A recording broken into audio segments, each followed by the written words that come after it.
మీ జీవితంలో పనులు పదే పదే ఆగిపోతున్నాయా? ఎంత ప్రయత్నించినా ఉద్యోగం, వ్యాపారం, వివాహం లేదా ఆర్థిక విషయాల్లో ఆటంకాలు ఎదురవుతున్నాయా? అయితే ఆగస్టు 2న వచ్చే సంకటహర చతుర్థి రోజున వినాయకుడిని భక్తితో ఆరాధించడం ఎంతో విశేషమని ఆధ్యాత్మిక సాంప్రదాయం చెప్తుంది. సంకటహర అంటే సంకటాలను తొలగించే అని అర్థం.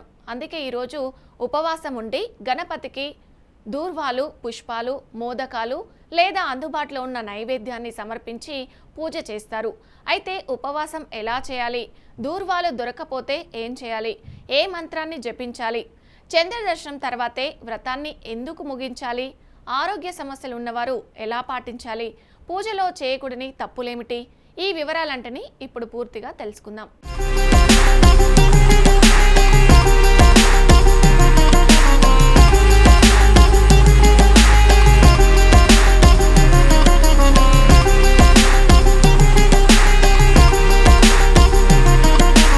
ఆగస్టు 2న వచ్చే సంకటహర చతుర్థి వినాయకుడి ఆరాధనకు ప్రత్యేకమైన రోజు.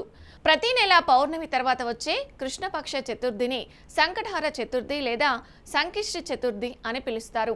ఈ రోజు విఘ్నాలను తొలగించే విఘ్నేశ్వరుడిని భక్తితో పూజిస్తే మనసుకు ధైర్యము, బుద్ధి, కార్యసిద్ధి లభిస్తాయని భక్తుల విశ్వాసం.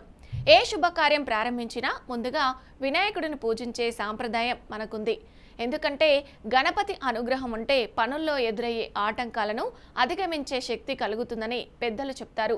సంకటహర చతుర్థి రోజు ఉదయాన్నే నిద్రలేచిన తర్వాత ఇంటిని, పూజా ప్రదేశాన్ని శుభ్రం చేసుకోవాలి. సాధ్యమైతే తలస్నానం చేసి శుభ్రమైన వస్త్రాలు ధరించాలి. పూజా స్థలంలో వినాయకుడి చిత్రపటము లేదా విగ్రహాన్ని ఏర్పాటు చేయాలి. విగ్రహం లేకపోతే పసుపుతో చిన్న గణపతిని తయారు చేసి పూజించవచ్చు. ముందుగా దీపం వెలిగించి ధూపం సమర్పించి మనసును ప్రశాంతంగా ఉంచుకోవాలి. పూజ సమయంలో కోపము, గొడవలు, చెడు మాటలు, ఇతరులను బాధించే ప్రవర్తనకు దూరంగా ఉండాలి. వ్రతం అంటే కేవలం ఆహారం తీసుకోకుండా ఉండడం మాత్రమే కాదు, మన మాటలు, మనసు, ప్రవర్తనను కూడా నియంత్రించుకోవడం. దీపం వెలిగించిన తర్వాత చేతిలో కొద్దిగా అక్షింతలు తీసుకొని మనసులో సంకల్పం చెప్పుకోవచ్చు. విఘ్నేశ్వర, తెలిసి తెలియక చేసిన తప్పులను క్షమించి మా కుటుంబంలో ఉన్న సమస్యలు, ఆటంకాలు తొలగించి ఆరోగ్యం, జ్ఞానం, ధైర్యం ప్రసాదించు. మేము ప్రారంభించిన మంచి పనులు విజయవంతంగా పూర్తయ్యేలా అనుగ్రహించని ప్రార్థించవచ్చు. మీకు ఉద్యోగం, వివాహం, సంతానం, చదువు, వ్యాపారం లేదా ఆరోగ్యానికి సంబంధించిన ప్రత్యేకమైన కోరిక ఉంటే దానిని కూడా ప్రశాంతంగా మనసులో చెప్పుకోవచ్చు. సంకటహర చతుర్థి రోజున చాలామంది ఉదయం నుంచి కూడా చంద్రోదయం వరకు ఉపవాసం ఉంటారు. పూర్తిగా నిరాహారంగా ఉండగలిగిన వారు మాత్రమే అలా చేయాలి. చిన్నపిల్లలు, వృద్ధులు, గర్భిణీలు, మందులు తీసుకునేవారు లేదా ఆరోగ్య సమస్యలు ఉన్నవారు కఠినమైన ఉపవాసం చేయాల్సిన అవసరం లేదు. పండ్లు, పాలు లేదా తేలికైన సాత్విక ఆహారం తీసుకొని కూడా భక్తితో వ్రతాన్ని ఆచరించవచ్చు. ఆరోగ్యాన్ని నిర్లక్ష్యం చేయడం భక్తి కాదు. శరీర పరిస్థితిని బట్టి వ్రతాన్ని పాటించడం మంచిది.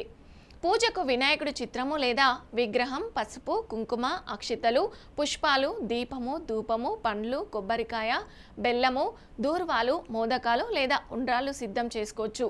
దూర్వాలు వినాయకుడికి ఎంతో ప్రీతికరమని చెప్తారు. సాధ్యమైతే 21 దూర్వాలను సమర్పించవచ్చు. కానీ దూర్వాలు దొరకకపోతే పూజ చేయకూడదనే భయం అవసరం లేదు. పుష్పాలు లేదా అక్షింతలు భక్తితో సమర్పించినా సరిపోతుంది. అలాగే మోదకాలు లేదా కుడుములు చేయలేకపోతే ఒక పండు, కొబ్బరికాయ లేదా కొద్దిగా బెల్లాన్ని నైవేద్యంగా పెట్టవచ్చు. పూజలో వస్తువుల కంటే భక్తి ముఖ్యమని గుర్తుంచుకోవాలి. ముందుగా వినాయకుడికి పసుపు, కుంకుమ, అక్షింతలు సమర్పించి పూలతో పూజ చేయాలి. ఆ తర్వాత దూర్వాలను సమర్పించి ఓం గం గణపతే నమః అనే మంత్రాన్ని 21 లేదా 54 లేదా 108 సార్లు జపించవచ్చు. జపాల సంఖ్య కంటే ఏకాగ్రత ముఖ్యం. సమయం తక్కువగా ఉన్నవారు కనీసం 11 సార్లు భక్తితో జపించవచ్చు. అనంతరం వినాయక అష్టోత్తరం, సంకటనాశన గణేశ స్తోత్రం లేదా మీకు తెలిసిన చిన్న గణపతి ప్రార్థన చదవచ్చు. ఏ మంత్రం తెలియకపోయినా వక్రతుండ మహాకాయ శ్లోకాన్ని భక్తితో చదవడం సరిపోతుంది. పూజ అనంతరం మోదకాలు, ఉండ్రాలు, పండ్లు లేదా బెల్లాన్ని నైవేద్యంగా సమర్పించాలి. కొద్దిసేపు కళ్ళు మూసుకొని గణపతిని ధ్యానించాలి. మన సమస్యల గురించి మాత్రమే కాకుండా వాటిని ఎదుర్కొనే బుద్ధి, ధైర్యం, సరైన నిర్ణయ శక్తిని ప్రసాదించమని ప్రార్థించాలి. ఇక వినాయకుడి పెద్ద తల పెద్దగా ఆలోచించమని, పెద్ద చెవులు ఇతరుల మాటలను శ్రద్ధగా వినమని, చిన్న కళ్ళు లక్ష్యంపై ఏకాగ్రత పెట్టమని, తొండం పరిస్థితులకు అనుగుణంగా మారమని సూచిస్తుందని పెద్దలు వివరిస్తారు. సాయంత్రం చంద్రోదయ సమయంలో చంద్రుడిని దర్శించి ఆర్జ్యం సమర్పించడం ఈ వ్రతంలో ముఖ్యమైన సాంప్రదాయం. ఒక పాత్రలో నీరు తీసుకొని అందులో కొద్దిగా అక్షింతలు, పుష్పము వేసి చంద్రుడికి అర్ఘ్యం సమర్పించవచ్చు. ఆ తర్వాత వినాయకుడికి నమస్కరించి నైవేద్యాన్ని ప్రసాదంగా స్వీకరించి ఉపవాసాన్ని ముగించవచ్చు. అయితే చంద్రోదయ సమయంలో ప్రతి ప్రాంతంలో కూడా భిన్నంగా ఉంటుంది. అందువల్ల మీరు ఉన్న ప్రాంతానికి సంబంధించిన పంచాంగంలో చంద్రోదయ సమయాన్ని చూసుకోవడం మంచిది. ఆకాశం మేఘావృతంగా ఉండి చంద్రుడు కనిపించకపోతే పంచాంగంలో పేర్కొన్న చంద్రోదయ సమయం తర్వాత చంద్రుడిని మనసులో ధ్యానించి ఆర్జ్యం సమర్పించవచ్చు. ఈ రోజు పూజలో కొన్ని తప్పులను తప్పక నివారించాలి. పూజ చేస్తూ భయపడకండి. మంత్రం ఒకసారి తప్పుగా పలిగితే దోషం వస్తుందని అనవసరంగా ఆందోళన చెందకండి. తెలిసినంత వరకు శ్రద్ధగా చదివి తప్పు జరిగితే వినాయకుడిని క్షమాపణ కోరండి. నైవేద్యాన్ని దేవుడికి సమర్పించకముందు రుచి చూడకండి. ఉపవాసం చేస్తున్నామని ఇంట్లో ఇతరులతో కోపంగా మాట్లాడకండి. ఆరోగ్యం బాగోలేకపోయినా బలవంతంగా నిరాహారంగా ఉండకండి. ఇక పూజలో ఆర్భాటం, ఖరీదైన సామాగ్రి కంటే స్వచ్ఛమైన మనసు, భక్తి, క్రమశిక్షణ ముఖ్యం. ఇక సంకటహర చతుర్థి వ్రతం చేసిన వెంటనే అన్ని సమస్యలు మాయమవుతాయని భావించడం కంటే గణపతి అనుగ్రహంతో మనలో ధైర్యము, ఏకాగ్రత, సరైన నిర్ణయ శక్తి పెరుగుతాయని విశ్వసించడం మంచిది.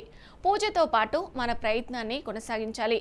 ఉద్యోగం కోసం ప్రయత్నిస్తున్న వారు కొత్త నైపుణ్యాలు నేర్చుకోవాలి. ఆర్థిక సమస్యలు ఉన్నవారు ఖర్చులను నియంత్రించాలి. కుటుంబ సమస్యలు ఉన్నవారు ప్రశాంతంగా మాట్లాడుకోవాలి. దైవభక్తి మరియు మన ప్రయత్నం కలిసినప్పుడే మంచి మార్పు కనిపిస్తుంది. ఆగస్టు 2న మీకు సాధ్యమైనంత విధంగా వినాయకుడిని భక్తితో పూజించండి. ఓం గం గణపతే నమః మంత్రాన్ని జపించి మీ జీవితంలోని విఘ్నాలను అధిగమించే బుద్ధి, శక్తి ప్రసాదించమని ప్రార్థించండి. ఈ వీడియో మీకు ఉపయోగపడితే మీ కుటుంబ సభ్యులు, స్నేహితులతో తప్పకుండా షేర్ చేయండి. ఇలాంటి పండుగలు, వ్రతాలు, పూజా విధానాలకు సంబంధించిన పూర్తి సమాచారం కోసం మన ఛానల్ను సబ్స్క్రైబ్ చేయడం మర్చిపోద్దు.